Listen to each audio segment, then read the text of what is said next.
So I'm here with Viola Von Scarpatetti. Now she's the director, writer, producer and actress in Cadavre Exquis. Well, you can use the English title of the movie. It's Fly In, Fly Out. Okay, Fly In, Fly Out. So yeah, I didn't really want to do that. I wanted to do the whole title, say Fly In, Fly Out. I'm going to ask you about the synopsis, but I think something that I already picked up on is there's a tagline and it is love free. So anyway, congratulations. Welcome to Brussels. Welcome to our film festival. Thank you. And thank you for taking the time to join us. So yeah, please tell me what the film is about and why you chose that tagline. I've seen the film, so I know it, but we'll get on to that. Well, the film is about a couple of musicians who are talking during one night in a shabby motel room of the 70s about their relationship. And during the night of advances, you're going to know how did they come to that point in their life. Yeah. And we have a lot of our own French chansons in the movie. And it's because it's essentially a two-hander, isn't it? It's really it's basically them. It's about them, isn't it? So I suppose the first question would be, I know obviously it's very difficult to write for a film, but when there's just two characters and you've got to sustain that, I can't remember the running time, it's about 63 minutes, 65 minutes. So it's a lot to be said in that time, a lot to extrapolate. How did you manage to, what was the writing process? Because the pressure is on for pretty much two people to tell the story, isn't it? So how difficult was that to do?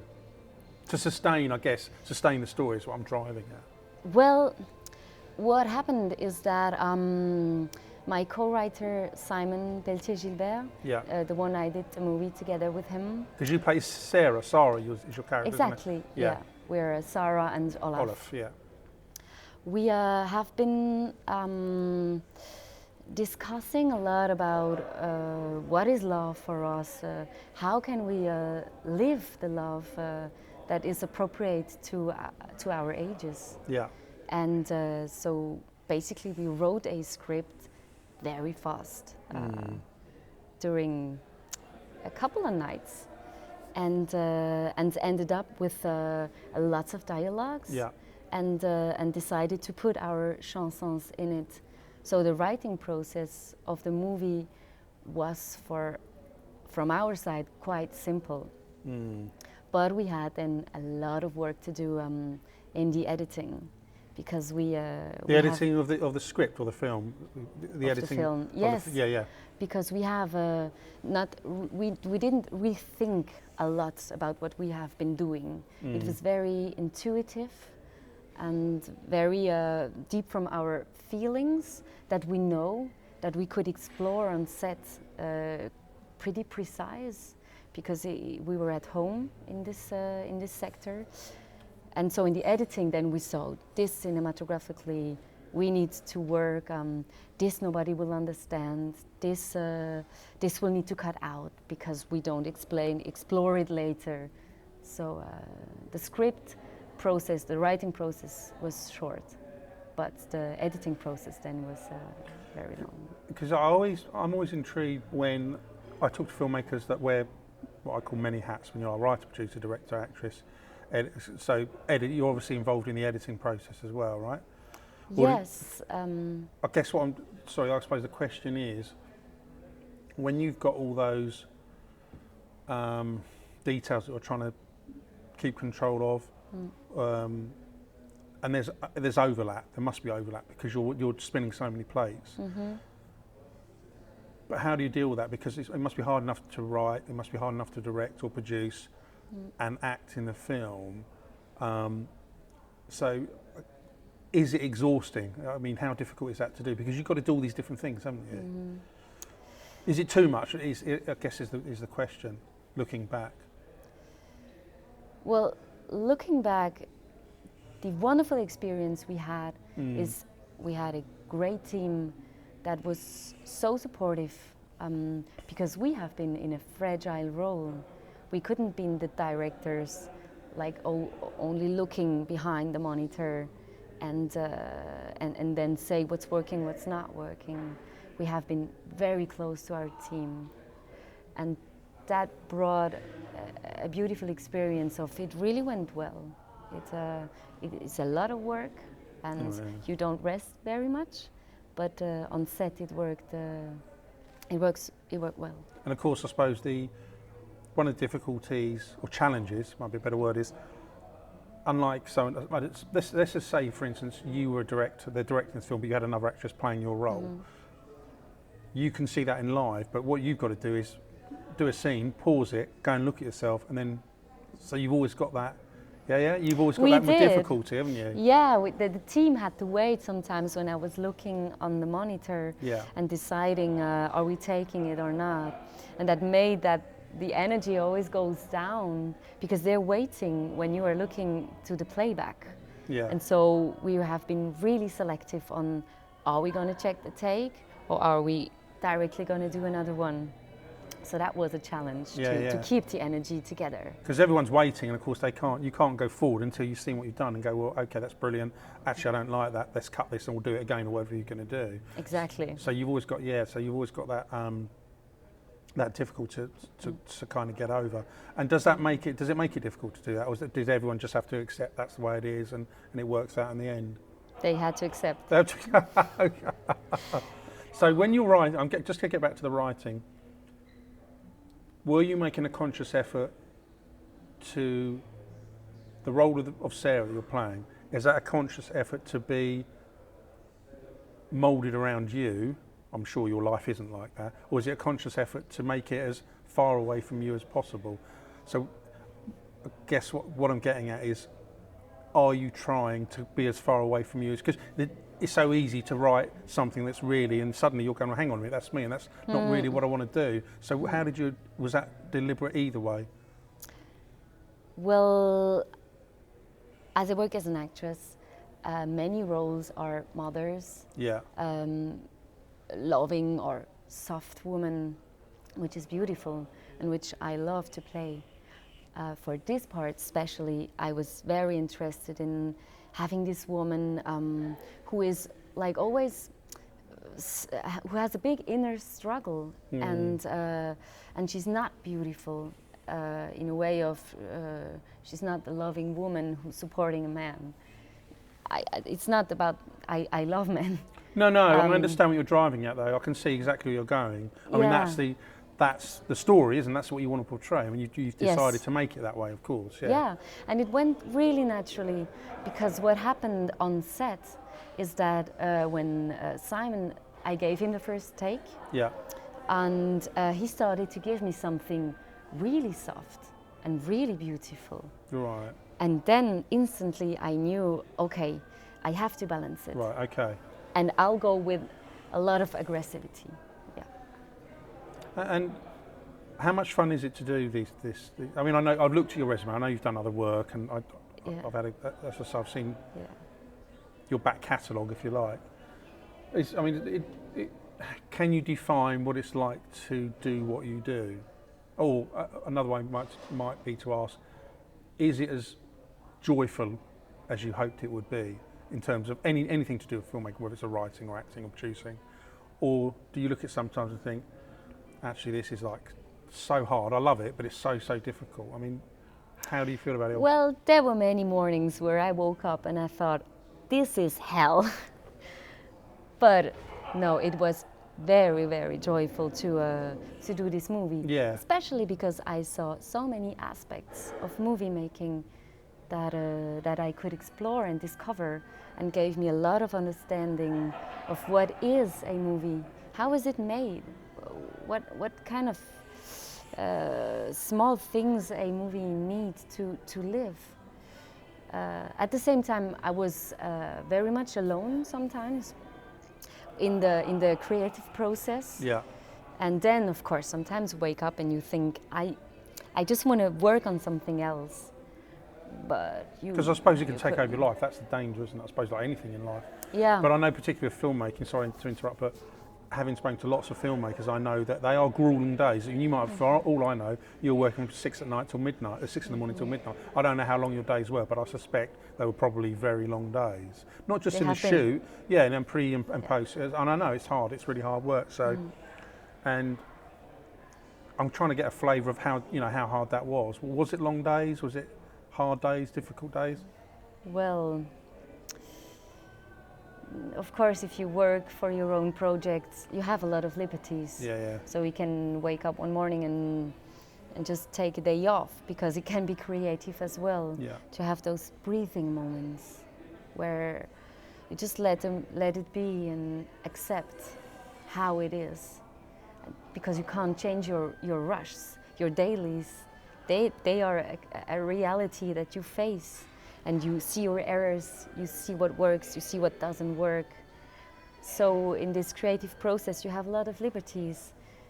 And once it comes, of course, we had a lot of long nights as well. Yeah. Yeah. Can you? I know. I assume that you always wanted to be Sarah. It was you're writing it for yourself, of course. Well, I assume you're writing it for yourself.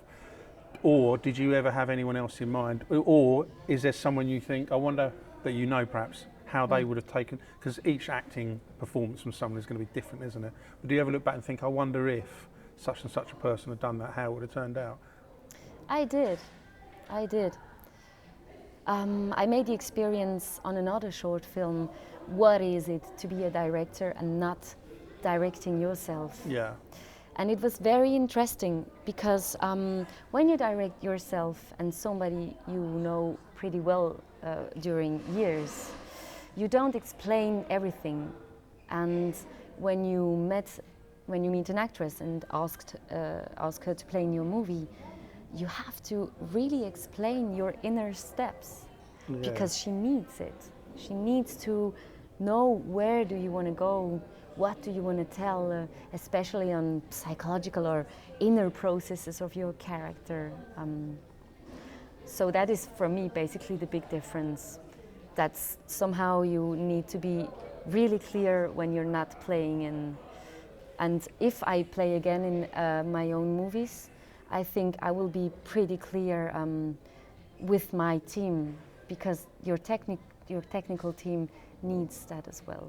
They need it to be clear. And with Fly In, Fly Out, sometimes I had the feeling, is everybody knowing what we are doing? Yeah. So that is the... But I suppose that's the danger in any film, isn't it? Because you might not... Maybe, yeah. You know, because I know it's effectively your baby, if you don't mind me saying, but you want to make sure... I don't know if you have an equivalent for this, but we would say that everyone is singing from the same song sheet, yeah? I don't know if that's an equivalent saying to you, but your vision, I mean, ultimately it's your vision, it's your film, you can do what you like, of course, but you've got to make sure everyone's pulling in the same direction. So I kind of can't imagine how difficult, because you might want to shoot in a particular way and suddenly your cinematographer is shooting it maybe really well, but you're going, well, yeah, but that's kind of the look I want to get. It's not the grade that I want, or the angles that I want, or the close-ups I want, but you just, I guess, I don't know, you've got to trust them, I suppose, to hopefully tune into what you're doing. Because it could all go wrong, couldn't it? It could all, of course it can, always. You know. But talking of trust, that is something we explored a lot, because we didn't have much time. Time was always missing, and somehow if you want that it works, you give it and you trust. And the result often was good. Somehow that it felt right. And what about because we need to talk about the musical aspect of this, because that's a big part of the story. And why did you choose, I don't know if I'm not sure if I read on Film Freeway, perhaps I didn't see any reference to, do you have a musicality background, or was that just how does that fit into the narrative? I do have a musical background, and Simon even more than I. Right. So it came that we have been on these two different countries. And he's sending me some melody he had in mind, with today an iPhone, of course, and said, hey, you should compose the next step of the song. And so it came up really naturally that we composed together those chansons, really on distance. So that was always from the outset to have music. Look, I know music's a big part of most films, but was it always from the outset that part of the story would weave around the musical part that we see in the film? Was that at the beginning, or did it just happen as you went? How did that all work into it? Yes, we knew from the beginning that we want to have these chansons in this movie. Yeah. That was a very substantial part of it. Later on, then I asked Michael Künstler, who is a composer, if he can give this atmosphere to the movie and this tension between the two characters during the play, during the scenes. Yeah. And so he was, with great sensibility, he composed around those chansons, who were for me like pillars. Yeah, yeah, yeah. I know what you mean. And he packing it down, is that the right way to describe it? Yeah, Yeah. It was always like, for us as well, for the rhythm of the movie, okay, here we can have a song and it gives another energy. And he in the motel room, like for me, was like doing a slalom around that chansons, giving the atmosphere and mostly giving the tension between the two characters. Yeah, I know what you mean. And I know it's going to be a hard question for you to answer, maybe. Oh, and I have to say, he made a lot of sounds with glasses. Oh, like okay. No, yeah. That was really creative.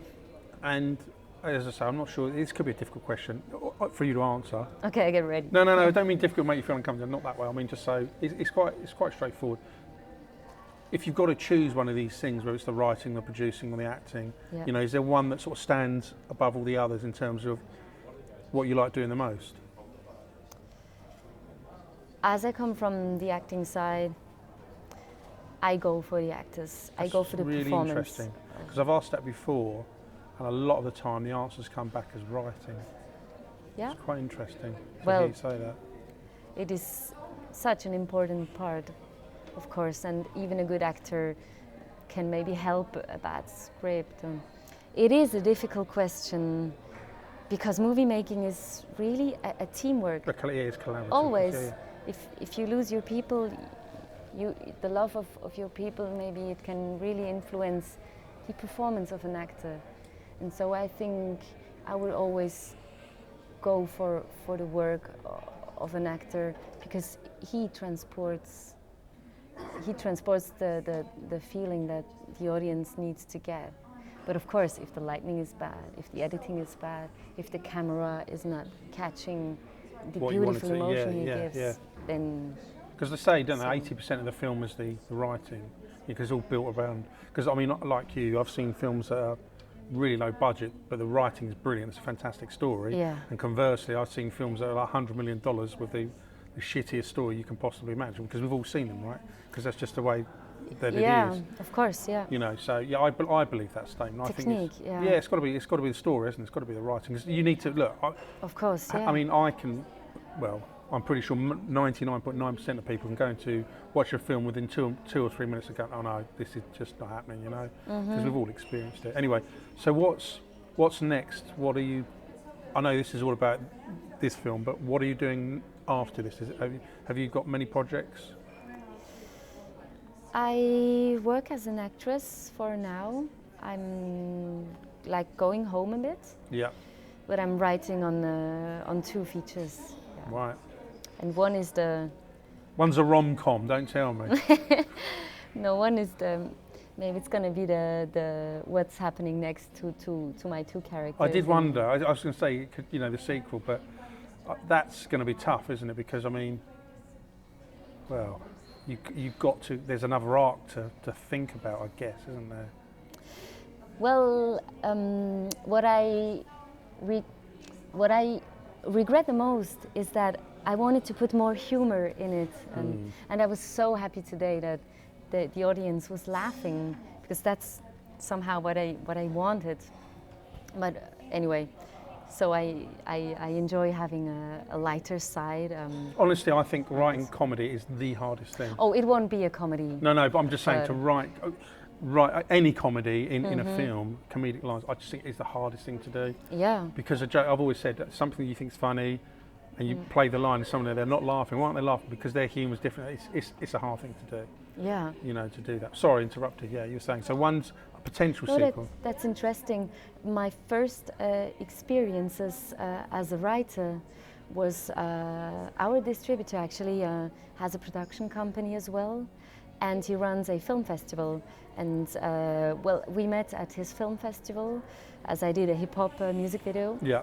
And he gave me a script of a American comedy that he wanted to film in Switzerland. Right, okay. And as I speak Swiss, German and French, he said, maybe you could adapt and translate it for me and with me.